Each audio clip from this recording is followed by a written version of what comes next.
Channel ಸ್ವರ ಮಾಧ್ಯಮ. ನಾನು ನಿಮ್ಮ ಪ್ರೀತಿಯ ಸುರಭಿ.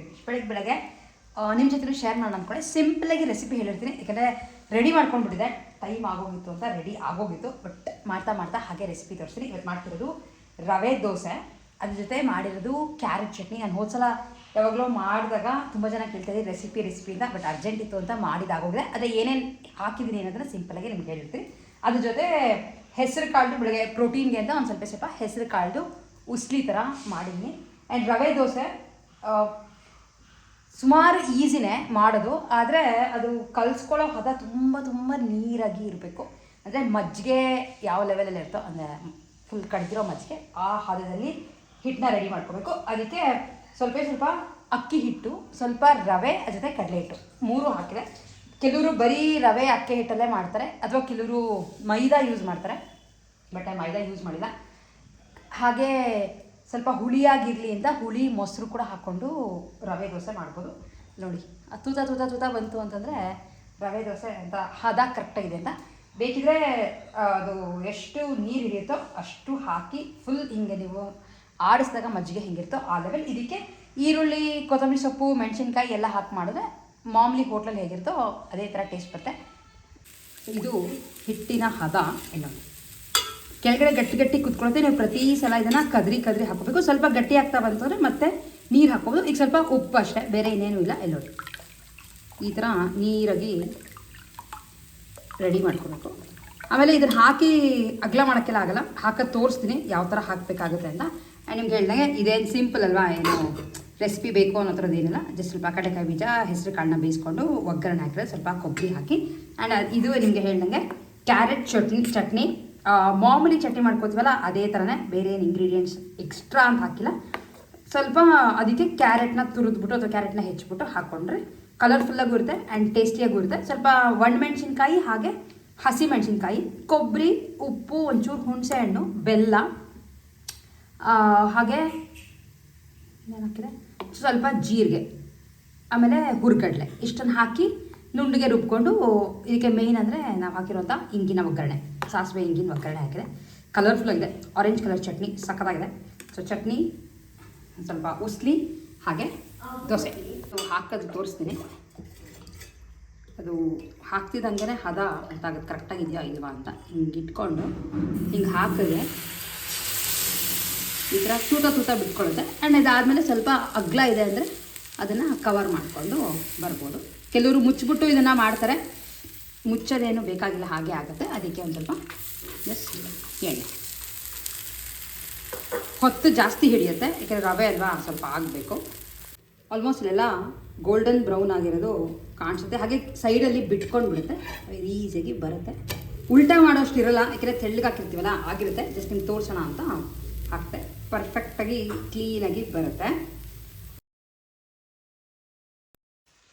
ಸಿಂಪಲಾಗಿ ಟೇಸ್ಟಿಯಾಗಿ ರೆಡಿ ಆಗುತ್ತೆ. ಅಕಸ್ಮಾತ್ ಹಿಂದಿನ ದೋಸೆ ಎಲ್ಲ ರುಬ್ಕೊಂಡು ಹೊದಕ್ಕೆ ಬರ್ಸಿ ಇವೆಲ್ಲ ಮಾಡೋಕ್ಕೆ ಪ್ರಾಬ್ಲಮ್ ಆದರೆ ರವೆ ದೋಸೆ. ಆ್ಯಂಡ್ ಹೋಟ್ಲಲ್ಲಿ ಒಂದೇ ಒಂದು ಕೊಡ್ತಾರೆ, ಬಟ್ ನಾವು ಎಷ್ಟು ಬೇಕೋ ಅಷ್ಟು ತಿನ್ಬೋದು. ಏನು ತುಂಬ ಒಂದೇ ಎರಡೇ ಅನ್ನೋಂಗಿಲ್ಲ, ಜಾಸ್ತಿನೇ ಸೇರುತ್ತೆ. ತೆಳ್ಳಗಿರುತ್ತಲ್ಲ ಅದ್ರಾಗೇನು ಅಷ್ಟೊಂದು ಹಿಟ್ಟಿನ ಕಂಟೆಂಟ್ ಎಲ್ಲ ಏನೂ ಇರೋಲ್ಲ. ಸೊ ಹಾಗಾಗಿ ಮಾಡ್ಕೋಬೋದು. ಟ್ರೈ ಮಾಡಿ ನೋಡಿ ಹೇಗೆ ಬಂತು ಅಂತ ಹೇಳೋದನ್ನ ಡೆಫಿನೆಟ್ಲಿ ಮಿಸ್ ಮಾಡಬೇಡಿ. ಸೊ ತಿಂಡಿ ಎಲ್ಲ ಮುಗಿಸ್ಕೊಂಡು ಈಗ ಒಂದು ಸ್ವಲ್ಪ ಹಾರ್ಲಿಕ್ಸ್ ಕುಡಿತಾ ಇದ್ದೆ. ಇಷ್ಟು ಏನಾದ್ರು ಕುಡಿಬೇಕು ಅಂತ ಅನಿಸ್ತು, ಕಾಫಿ ಬದಲು ಅಂತ ಮಾಡಿಕೊಂಡೆ. ಆ್ಯಕ್ಚುಲಿ ಹಾರ್ಲಿಕ್ಸ್ನ ಕಳಿಸ್ಕೊಟ್ಟಿದ್ರು, ಅದ್ರ ಜೊತೆ ಬಾದಾಮ್ ಎಲ್ಲ ಇರೋವಂಥ ಹಾರ್ಲಿಕ್ಸ್ ಚೆನ್ನಾಗಿದೆ. ಆ್ಯಕ್ಚುಲಿ ಮಧ್ಯೆ ಒಂದು ಸಲ ಕುಡಿಯೋಕ್ಕೆ, like 2 days once 3 days once ಕುಡಿಯೋಕ್ಕೆ ಚೆನ್ನಾಗಿದೆ. ಅದು ದಿನ ಕುಡಿತೀರ ಅಂದರೆ ತುಂಬ ಜನ ಕುಡಿತಾರೆ. ಸೊ ನೀವುಗಳು ಅದನ್ನು ಕುಡಿಬೋದು. ಇದು ಮುಗಿಸ್ಕೊಂಡು ಕೆಲವು ಪಾರ್ಸಲ್ಸ್ಗಳು ಬಂದಿತ್ತು. ಆ್ಯಕ್ಚುಲಿ ಏನು ಗೊತ್ತಾ, ನನಗೆ ನಡುವೆ ಕೆಲವು ಸಲ ಆನ್ಲೈನಲ್ಲಿ ತುಂಬ ಉಪಯೋಗ ಆಗುವಂಥ ಪ್ರಾಡಕ್ಟ್ಸ್ಗಳು ಸಾಕಷ್ಟು ಇರುತ್ತೆ ಅಂತ ಅನ್ನಿಸ್ತು. ಅದಕ್ಕೆ ನಾನು ತರಿಸೋದಲ್ಲ, ಅದು ನಾನು ಯೂಶ್ವಲಿ ನೀವುಗಳು ನೋಡಿದ್ದೀರ ತುಂಬ ಕಮ್ಮಿ ದುಡ್ಡಲ್ಲಿ, ಅಂದರೆ ಬಡ್ಜೆಟ್ನಲ್ಲಿ ಇರಬೇಕು, ತುಂಬ ರೇಟ್ ಆಗಬಾರ್ದು, ಆ್ಯಂಡ್ ಅದು ನಮ್ಗೆ ಉಪಯೋಗ ಆಗಬೇಕು, ಚೆನ್ನಾಗಿರಬೇಕು. ಈ 3 ಕ್ರೈಟೀರಿಯಾ ನಾನು ಸ್ವಲ್ಪ ಜಾಸ್ತಿ.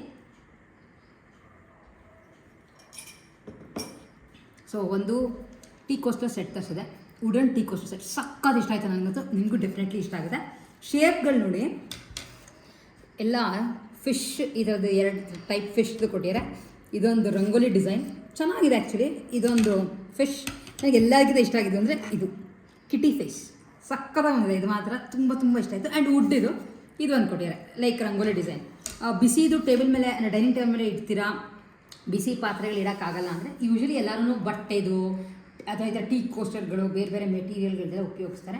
ವುಡ್ ಚೆನ್ನಾಗಿದೆ, ತುಂಬ ಏನು ತೆಳ್ಳಗೆ ಅನ್ನೋಂಗಿಲ್ಲ. ಇಲ್ಲ ನೀವೇನಾದರೂ ಈ ಥರ ಏನೋ ಕುಡಿತೀರಾ ಅಂದರೆ ಹಿಂಗೆ ಇಟ್ಕೊಂಡು ಕುಡಿಯೋಕ್ಕೆ ಚೆನ್ನಾಗಿರುತ್ತೆ. ಟೇಬಲ್ ಒಂಥರ ತುಂಬ್ದಂಗೆ ಇರುತ್ತೆ. ಆ್ಯಂಡ್ ಟೇಬಲ್ ವುಡ್ ಅಲ್ವಾ, ಸೊ ಹಾಳಾಗಲ್ಲ, ಅದೆಲ್ಲ ಬಿಸಿ ಇದೆಲ್ಲ ಇಟ್ಟು ಕರೆ ಆಗೋದೆಲ್ಲ ಚೆನ್ನಾಗಿದೆ. ಸೊ ಅದಕ್ಕೆ ಒಂದು ಸೆಟ್ ಆಫ್ 6 ತರಿಸ್ಕೊಂಡೆ. ಯಾವುದಾರ ಲಿಂಕ್ನ ನಾನು ಡಿಸ್ಕ್ರಿಪ್ಷನ್ ಬಾಕ್ಸ್ನಲ್ಲಿ ಹಾಕಿರ್ತೀನಿ, ಪರ್ಚೇಸ್ ಮಾಡ್ಕೊಬೋದು. ಆ್ಯಂಡ್ ತುಂಬ ಏನಿಲ್ಲ, ಯೂಶ್ವಲಿ ತರಿಸೋದೆಲ್ಲ ನಿಮಗೆ ಅರೌಂಡ್ 200 ಒಳಗಡೆ ಇರುತ್ತೆ. ಸೊ ಈ ಥರದ್ದು ಒಂದು ತರಿಸಿದ್ದೀನಿ ಟೀ ಕೋಸ್ಟರ್. ಇನ್ನೊಂದು ಏನು ಗೊತ್ತಾ ತರಿಸ್ಕೊಂಡಿದ್ದು, ಇದು ಜೂಟ್ದು ಫ್ರೂಟ್ ಬಾಸ್ಕೆಟ್ ಅಥವಾ ಆರ್ಗನೈಸರ್. ಒಂದರೊಳಗೊಂದು ಇದೆ, 3 ಸೈಜಲ್ಲಿ ಕೊಟ್ಟಿದ್ದಾರೆ. ನಾನು ಇಟ್ಟಾಗೆ ಟ್ರೈ ಮಾಡ್ತಾಯಿದ್ದೆ ಇವಾಗ ನೋಡಿ. ಇದು ಒಂದು ದೊಡ್ಡದು, ಇದು ಸ್ವಲ್ಪ ಮೀಡಿಯಮ್ ಸೈಜ್, ಆ್ಯಂಡ್ ಇನ್ನೊಂದು ಚಿಕ್ಕದು. ಆಗಲೇ ಆರ್ಗನೈಸ್ ಮಾಡ್ತಿದ್ದೆ, ಅವಾಗಲೇ ಬಂತಲ್ಲ ಟ್ರೈ ಮಾಡೋಣ ಅಂತ. ಇಲ್ಲಾಂದರೆ ಆರ್ಗನೈಸ್ ಮಾಡೋಕ್ಕೆ ಅಥವಾ ಈವನ್ ಫ್ರೂಟ್ಸ್ ಎಲ್ಲ ಇಟ್ಬಿಟ್ಟು ನೀವು ಟೇಬಲ್ ಮೇಲೆ ಇಡ್ತೀರಾ ಅಂದರೆ ಇಟ್ಕೋಬೋದು, ಸ್ವಲ್ಪ ಹಿಡಿಸುತ್ತೆ. ಇಲ್ಲ ಈ ರಿಮೋಟು, ಮನೆಯದು ಕೀಗಳು, ಗಾಡಿ ಕೀಗಳೆಲ್ಲ ಹೆಂಗೆಂಗೋ ಬಿದ್ದಿರುತ್ತೆ ಅಂದರೆ ಲೈಕ್ ಒಂದು ಕಾರ್ನರ್ ಟೇಬಲ್ ಇದ್ದರೆ ಟೇಬಲ್ ಮೇಲೆ ಇಟ್ಬಿಟ್ಟು ಇದರೊಳಗೆ ತುಂಬ್ಕೋಬೋದು. ನಮಗೇನು ಎಷ್ಟು ಆರ್ಗನೈಸರ್ ಇದ್ದರೂ ಸಾಲದು, ಇನ್ನೂ ಬೇಕು, ಎಲ್ಲ ಕಡೆ ಹರಡಿರ್ತೀವಿ. ಆ್ಯಂಡ್ ಇದು ನನ್ನ ಏನಂತಾರೆ ಟೇಬಲ್ ಮೇಲೆ ಇಟ್ಕೊಳ್ಳೋಣ ಅಂತ ಅಂದ್ಕೊಂಡು ಇಟ್ಕೊಂಡು ನೋಡಿದೆ, ಇಷ್ಟು ಹಿಡಿಸುತ್ತೆ. ಚೆನ್ನಾಗಿದೆ. ಒಂಥರ ಪ್ಲಾಸ್ಟಿಕ್ ಎಲ್ಲಕ್ಕಿಂತ ಸ್ಟೀಲ್ ಆದರೂ ಸ್ವಲ್ಪ ಮೇಂಟೈನ್ ಮಾಡೋದೆಲ್ಲ ಕಷ್ಟ, ಲಟ ಲಟ ಸೌಂಡ್ ಬರುತ್ತೆ ಕೆಲವು ಸಲ ಎಲ್ಲ. ಇದಾದರೆ ಚೆನ್ನಾಗಿದೆ. ಆ್ಯಂಡ್ ವಾಷಬಲ್ ಥರ ಇದೆ, ನಿಮ್ಗೆ ಗೊತ್ತಾಗ್ತಿರ್ಬೋದು. ಈ ಥರ ಜೂಟ್ನಲ್ಲಿ ಇರೋವಂಥದ್ದು. ಆ್ಯಂಡ್ ಇದಕ್ಕೆ ಹೈಲೈಟ್ ಅಂದರೆ ಇದು ನೋಡಿ, ಎಂಡ್ ಮಾಡಿರ್ತಾರಲ್ಲ ಇದನ್ನೆಲ್ಲ ಹಾಕಿ ಅದಕ್ಕೊಂದು ಥರ ಬೆಲ್ಟ್ ಹಾಕಿದ್ದಾರೆ. 3 ಚೆನ್ನಾಗಿದೆ. ಇದು ತರಿಸ್ಕೊಂಡೆ, ಇದರದ್ದು ಲಿಂಕ್ ಹಾಕಿರ್ತೀನಿ. ಆ್ಯಕ್ಚುಲಿ ಇದೆಲ್ಲ ತುಂಬ ಜನಕ್ಕೆ ಉಪಯೋಗ ಆಗಿದೆ. ಇಲ್ಲ ಇನ್ನೊಂದೇನು ಗೊತ್ತಾ, ನೀವು ಈ ಥರ ಯಾರಿಗಾರು ಗಿಫ್ಟ್ ಕೊಡ್ತೀರಾ ಅಂದರೆ ಗಿಫ್ಟ್ ಕೂಡ ಮಾಡ್ಬೋದು. ಅಥವಾ ಒಂದೊಂದೇ ತೊಗೊಂಡು ರಿಟರ್ನ್ ಗಿಫ್ಟ್ ಥರ ಯಾವ್ದಾರ ಹಬ್ಬಕ್ಕೋ ಅಥವಾ ನಮ್ಮನೇನೋ ಫಂಕ್ಷನ್ ಇದ್ದರೆ ಕಾಯಿ, ಬ್ಲೌಸ್ ಪೀಸ್ ಎಲ್ಲ ಇಟ್ಟುಬಿಟ್ಟು ಮಾಮೂಲಿ ಕವರ್ಗೆ ಹಾಕೋಬದಲು ಇದನ್ನು ಕೊಟ್ಟು ಡೆಫಿನೆಟ್ಲಿ ಎಲ್ಲ ಉಪಯೋಗಿಸ್ತಾನೆ. ಸೊ ಎಸ್, ಅದಕ್ಕೆ ಇದೊಂದು ತರಿಸ್ಕೊಂಡೆ. 2ರದ್ದು ಲಿಂಕ್ ಹಾಕಿರ್ತೀನಿ. ಸುಮಾರು ಕಮ್ಮಿ ರೇಟಲ್ಲಿ ಆನ್ಲೈನ್ಗಳಲ್ಲಿ ಸಾಕಷ್ಟು ಸಿಗುತ್ತೆ. ಬೇಕಿದ್ದರೆ ನೀವುಗಳನ್ನು ತರಿಸ್ಕೊಂಡು ಮನೆಯಲ್ಲಿ ಸಿಂಪಲಾಗಿ ಆರ್ಗನೈಸ್ ಮಾಡೋಕ್ಕೆ ಎಲ್ಲ ಯೂಸ್ ಮಾಡ್ಕೋಬೋದು.